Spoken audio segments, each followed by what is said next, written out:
Madam President, after many discussions with members on both sides of the aisle about ensuring a robust amendment process and a final vote on this strong bipartisan package of appropriation bills, I am pleased to say we have reached an agreement to finally get voting on the amendments and passage of this minibus.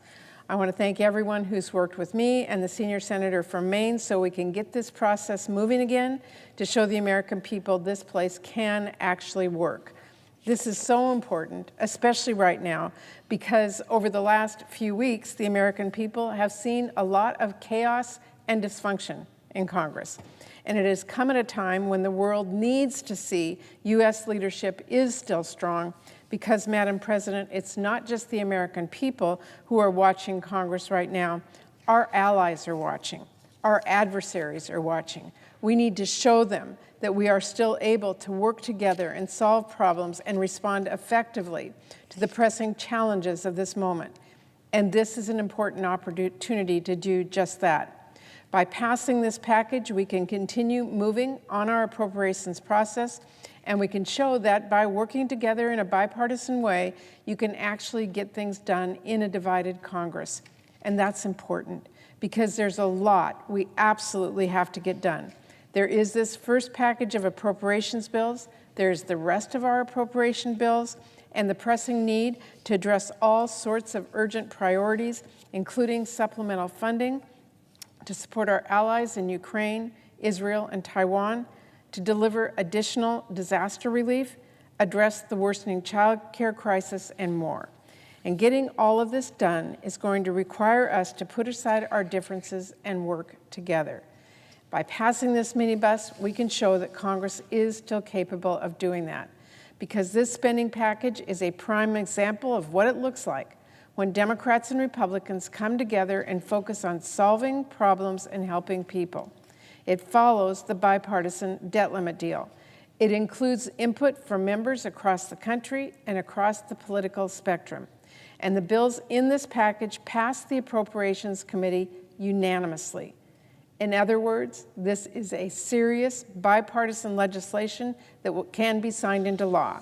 And it provides crucial resources to care for our veterans, to fund military construction, to keep our food supply safe, to support our farmers, keep our travelers safe, invest in infrastructure, and a lot more.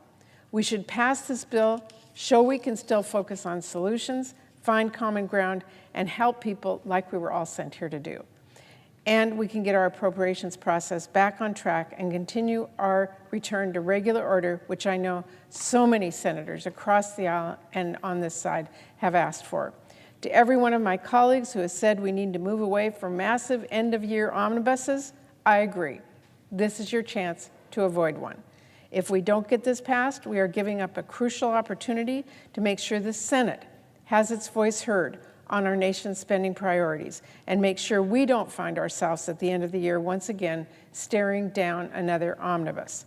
Madam President, just a few weeks ago, we were on the brink of a completely unnecessary government shutdown before cooler heads prevailed.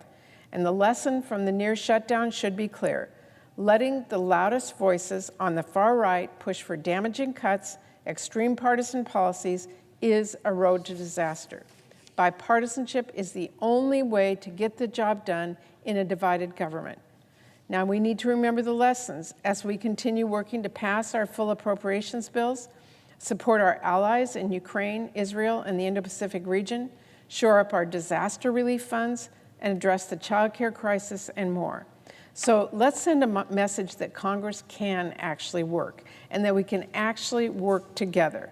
Let's get things on track so we can avoid an omnibus, address the urgent challenges we face. The American people are watching, the world is watching. And let's be clear, our adversaries are cheering for dysfunction. Let's show them unity. Let's show them the strength of our democracy. Let's get this done, and then let's work together and get absolutely vital aid to our allies. Thank you, Madam President. I yield the floor.